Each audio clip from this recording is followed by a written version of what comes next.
Welcome back to Otaku Daikun. Dai here. Today we'll be continuing my guide through the Tsukihime Remake so that folks who can't speak Japanese can still enjoy this beautiful novel. We've already covered Arcueid's route, so it's time to start on Ciel's. As I said before, this is where things really deviate from the original, and I quite like a lot of these changes. Given that these are routes of a visual novel, there's some overlap, so I'm assuming you've already watched my previous videos, as I'll be speeding through repeated scenes. We already know going in that Ciel is a vampire hunter for the church's burial agency. She's come to town to hunt the next incarnation of Michael Roa Valdemyong, which the church believes is the head of the Tono family. Our protagonist, Shiki Nanaya, is going to return to the Tonos after being sent away to live with the Arima family by his adopted father Makihisa. With his dad's recent death, Shiki's sister Akiha, now the head of the family, invites him back to the Tono mansion. At this point, neither he nor Ciel knows that he's adopted and not the true male heir, so she takes it upon herself to investigate him. Ciel goes for the direct approach, brainwashing Shiki with false memories so that he feels they've been close friends. This way, she can observe Shiki as one of his schoolmates. On the train to school, this route truly kicks off when Shiki spends more time conversing with Ciel. He asks why she's on the train so early, and she explains she was volunteering to pick up trash in the park. She teases him about wanting to check her school bag, curious about the hedge trimmers she still has on her. She says she'll show them to him if he comes to the tea ceremony club room at school. As the two continue to chat, a girl on the train tells them to be quiet. They apologize for being disruptive, and when the train arrives in the city, Ciel runs off, saying she has errands to run before classes start. The girl from earlier passes by, still in a bad mood, making Shiki remark how middle schoolers are scary these days. This girl did hardly anything in Arcueid's route, but there's more hope for her here. Her name's Mio Saiki, and if you've been following this series of mine, you'll recognize this surname is the same for Goto Saiki, the Tono family consultant. The Saikis are a family with red demon blood, who were once massacred by Shiki's real father, Kiri Nanaya. At this point, we don't exactly know what her relationship is with Goto, and we just kinda see her wandering the city. From here, the story proceeds as usual. Shiki heads to school and talks to Arihiko and Satsuki about the vampire killings. At lunch, rather than going to the cafeteria with Arihiko, Shiki encounters Ciel in the hallway. She says she's been looking for him, so she can apologize for getting him scolded on the train earlier. To make up for it, she invites him to lunch, practically dragging him to the cafeteria. Ciel gets in line while Shiki secures a seat for the two of them next to Arihiko.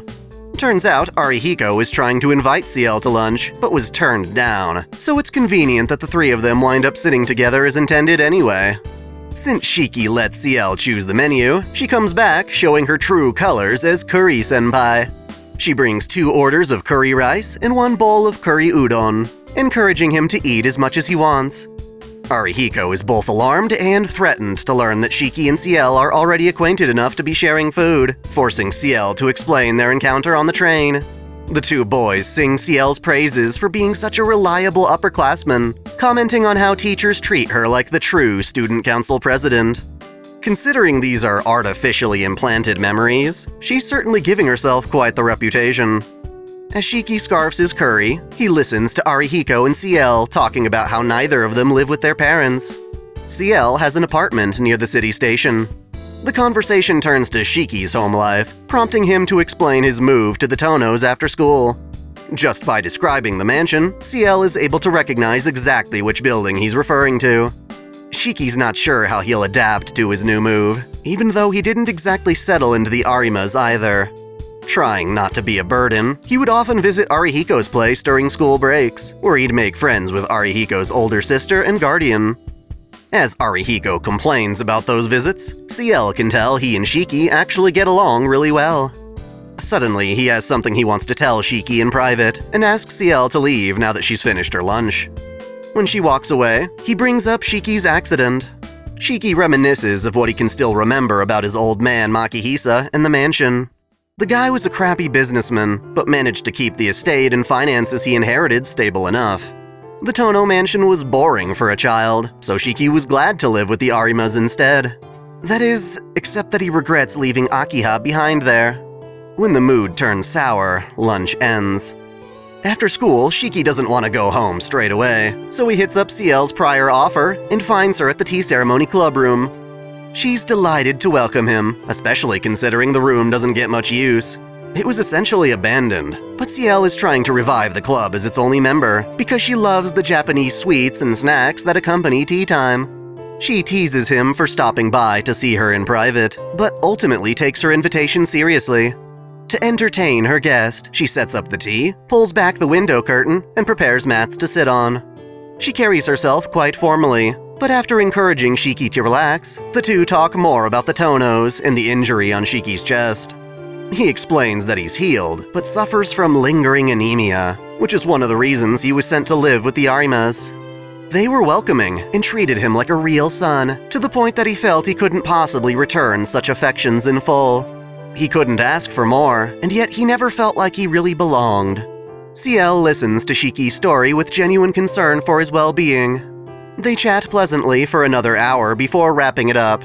School closes, and Shiki heads to the mansion for the first time in 7 years. His homecoming is the same as before. He admires the place before going in and meeting Kohaku.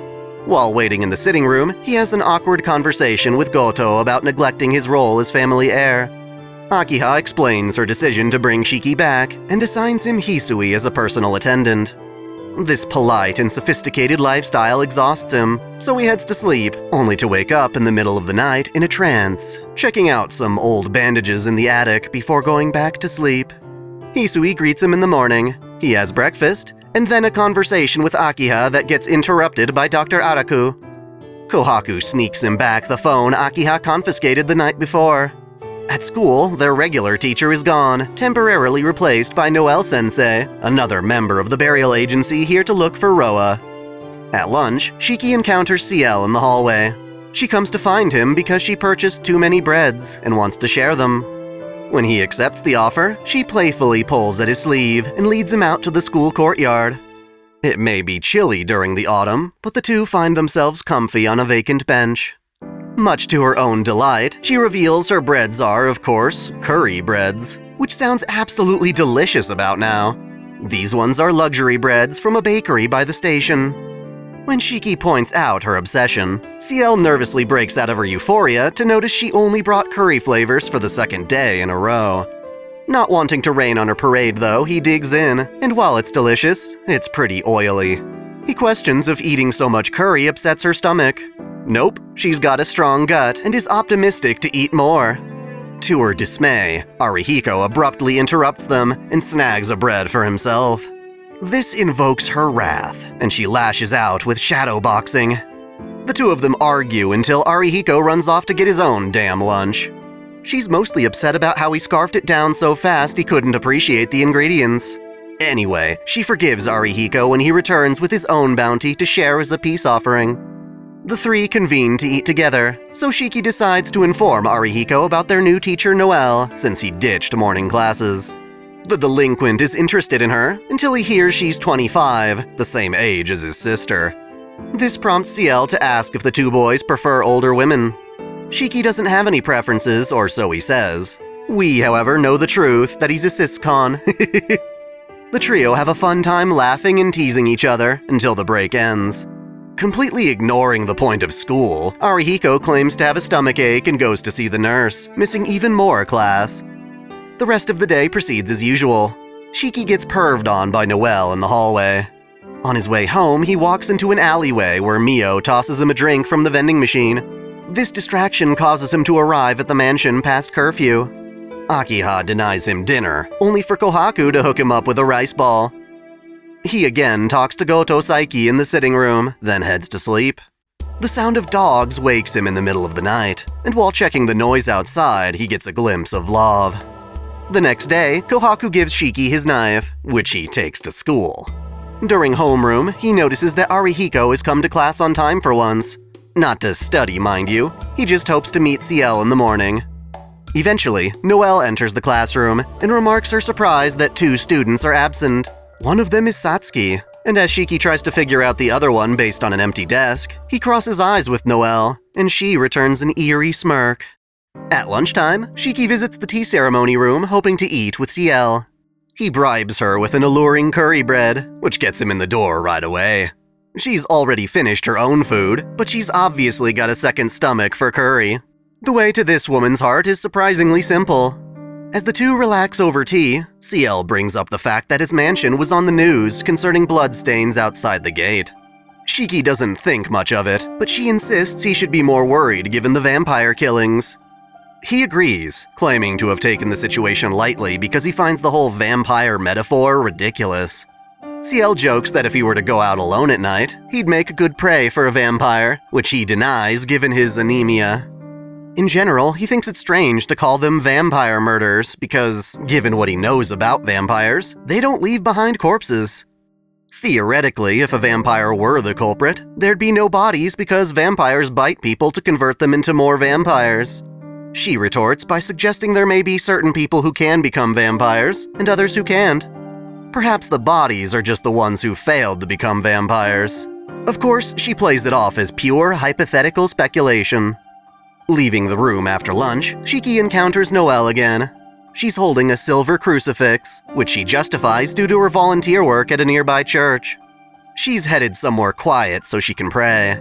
Reminding him to be back before the end of lunch period, she proceeds down the hallway. As before, Shiki's anemia acts up during class, and Arihiko convinces the teacher to let him go home early.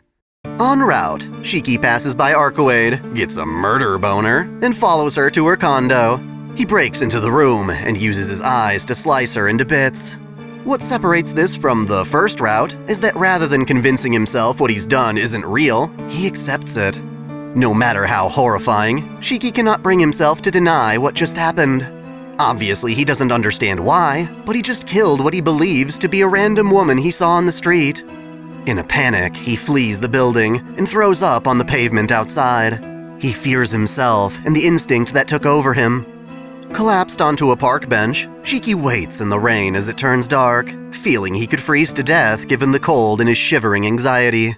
He almost accepts this fate until he's interrupted by Ciel calling out to him. Shiki opens his eyes to find Ciel standing in front of him with an umbrella. She's worried he'll catch a cold and is shocked when she checks his temperature. She urges him to take her umbrella and head home immediately, but he remarks he can't go back, not in his bloodied up state. Unwilling to give up, Ciel takes him by the arm and brings him to her apartment instead. There, she dutifully cares for Shiki, handing him a towel while brewing some hot tea. Despite her hospitality, he just sits there like a corpse. If he doesn't at least take off his wet clothes, he risks catching pneumonia, so Ciel takes it upon herself to remove his shirt. While she does, she hesitates upon seeing the scar on his chest. It's quite large, but she finds relief when Shiki reminds her that it's been closed for 7 years now and doesn't hurt anymore. Returning to his senses, he agrees to wipe himself down so that she can finish the tea. Ciel serves the tea in a silly curry mug, and Shiki drinks it in silence, his body finally starting to warm up. For a brief moment, she steps out of the apartment, asking him to stay put and rest. By himself, he laments how he doesn't deserve her kindness. Some time passes, and Ciel returns, having bought some spare clothes so that Shiki can take a bath. Ashamed of himself, he apologizes for bothering her and tries to leave. She goes to stop him, pleading for him to at least warm up first, and accidentally knocks his glasses off his face. Death lines flood Shiki's vision, forcing him to scream in terror. His blood boils, and he feels he will commit another murder. Staring at Ciel's worried expression, however, he calms himself down to the point where he can retrieve his glasses. Despite his resistance, she tells him he's in no state to walk around on his own and declares he should spend the night. She's already prepared to offer him a place to eat and rest so that he can recuperate. Stricken with guilt, he confesses that he's made an unforgivable mistake and he ran away without taking responsibility for it. He doesn't deserve any sympathy. Even so, Ciel reasons that just because he doesn't feel like he deserves her kindness, it isn't his choice to make. She neither knows nor cares about what he did, and is helping regardless of what he thinks of himself. She's inclined to intervene even if he doesn't want her to, and she doesn't mind if he thinks her selfish for doing so. Her logic is oddly comforting, and he feels he can accept himself if she can. He gratefully takes her up on the offer. Even though Ciel has surrendered her bed for him, Shiki has trouble sleeping. He thinks about how our friendly conversation over dinner has helped him, a murderer, feel like an ordinary student again. Turns out Ciel can't fall asleep either. As a girl, she doesn't feel comfortable being the first one to bed, and so the two talk for a bit. He graciously admits that while she saved him tonight, he can't possibly forget the sin he's committed. She responds by stating all humans are sinners, or rather, we all make mistakes, so what really matters is whether someone is willing to atone for those misdeeds. She's confident that he's the kind of person who will worry and struggle about what he's done, and will ultimately act toward making things right, even if he thinks it's impossible. He can't undo what he's done, but the fact that he's punishing himself all on his own shows that he has genuine remorse, and there's good to be found in that. Despite what she said earlier, Ciel drifts off into slumber, leaving Shiki to think of the future. He knows the dead girl's body will be discovered, and that his life will never be the same. Thus, he hopes he can use tomorrow to thank everyone who's cared about him until now. In the morning, Shiki wakes up to a smiling senpai. He remembers everything that happened last night and jumps out of bed. Embarrassed, he thanks her for her generosity and vows to repay her. First, however, he needs to return to the mansion and apologize to Akiha for being out so late. Ciel asserts that she already took care of that, making him panic. How would Akiha react to find out he slept over at a girl's place? Taking it the wrong way, Ciel assumes this means she wasn't accommodating enough and feels ashamed for not being up to the Tono family's high standards. Shiki runs himself in circles trying to ease her worries, making Ciel glad to see him back to normal. She was joking, and explains that she actually had Arihiko call in her stead. Sleeping over at a boy's place should be totally inoffensive, unless they're gay.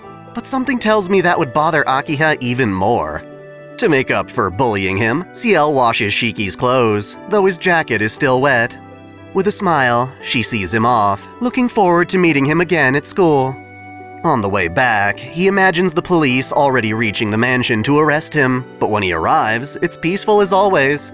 Kohaku goes to prepare his breakfast, and Hisui fetches a replacement jacket while his other one dries. Akiha's in a foul mood, but that's normal for her. She's upset that Shiki didn't first call home and arrange for a car to pick him up since he was sick. He needs to get his act together and understand his role as a son of the Tono family. It's obvious she's just using this as an excuse not to admit she was worried about him. Hisui also expresses concern, hoping he'll take better care of himself going forward. Shiki heads to school, not to ignore his crime, but to say farewell to his friends and classmates. Of course, this is where he finds Arcueid, alive and well, waiting for him along the way. As before, he freaks out, fearing her pleasant smirk. He desperately runs away, fleeing to a downtown alleyway before tripping and falling over. Arcueid catches up and reasonably asks him to apologize. He admits his guilt, but their convo is interrupted by the panther and dead corpses. After she vanquishes them, she then asks him to be her bodyguard until her strength returns. Now, this isn't required, but you actually have the option of turning her down, which goes as badly as you might expect. It's not a dead end, but when he tries to assert he's not a fighter, she paralyzes him with her mystic eyes and clarifies that her offer isn't really up for negotiation. He owes her whether he's able to help or not, and she'll kill him if he refuses. They still team up, but the reluctance makes it a morbid way to start their relationship. Zipping on through, we repeat the scene where Vlav kills a woman in his lair. Arcueid takes Shiki to the fancy hotel so he can guard her while she sleeps. If you want to piss her off even more, you can choose to try and run away while she rests. He steps into the hallway, hoping to return to his normal life. He makes it as far as the park before the sky goes gray, reminding him of last night when Ciel said he's the type of person who atones for his sins. Between that confidence and the fact that he betrayed Aoko for using his eyes for evil, he decides to return to the hotel, realizing how stupid he's been. Despite his current predicament, Arcueid still accepted his apology in the alleyway with a smile. Of course, that doesn't stop her from being angry that he went the whole day without guarding her. He invokes her righteous fury, which is surprisingly tame. Rather than suspecting him of running away, she just insists going outside is dangerous and that she didn't appreciate waking up alone. She gets surprised when he agrees and apologizes so quickly. He even finds a way to turn this back around on her for trusting the guy who killed her to watch her peacefully sleep. They spend most of the night with Arcueid's vampire lecture, which I'm delighted to skip. They talk about the mystic eyes of death perception, and she demonstrates her own immortality under the moonlight. You can choose to deny her a chance to look at Shiki's glasses, arguing that her reckless power in the alleyway proves she can't handle delicate objects. When she goes to take them anyway, he jumps off the couch and says that if she were to break them, she'd have no way to replace them and he'd be screwed. She calls him a miser, but the truth is he can't protect her if he keeps getting headaches from seeing death lines. Thankfully, the mystic eye killers aren't so fragile. The topic shifts to Arcueid and how she hasn't sucked a human's blood in over 800 years. Their conversation ends when Vlav arrives, torching everyone on the hotel's bottom floor. Like before, Shiki runs to the elevator and fights off 2 dogs. Finally, he can use his eyes for self-defense. Vlav shows up to bite into an innocent woman, and Arcueid jumps in to protect Shiki from Vlav's flames. Before they can fight, the sun starts coming up, and Vlav runs away like a pansy. Shiki and Arcueid return to her condo, where he finds out she's tried to fix her wounds with duct tape. After properly treating her, they discuss how to take down Vlav. The easy route is for them to wait 3 days so Arcueid can recover. Their only hope otherwise would be to hit him with a surprise attack. Thankfully, in this route, Arcueid already knows the location of Vlav's lair, or thinks she does anyway. It's beneath the city station, with an entrance being at a department store to the north. She stresses, however, that even with that knowledge, it's too dangerous to attack if she's not at full strength. Lairs can be filled with familiars, and dead apostles always secure other routes in case they need to flee. Thus, Shiki agrees to wait, letting Arcueid sleep until she's recovered. In truth, however, this is a lie. He can't just sit idly by while Vlav's minions continue to kill innocent people like yesterday.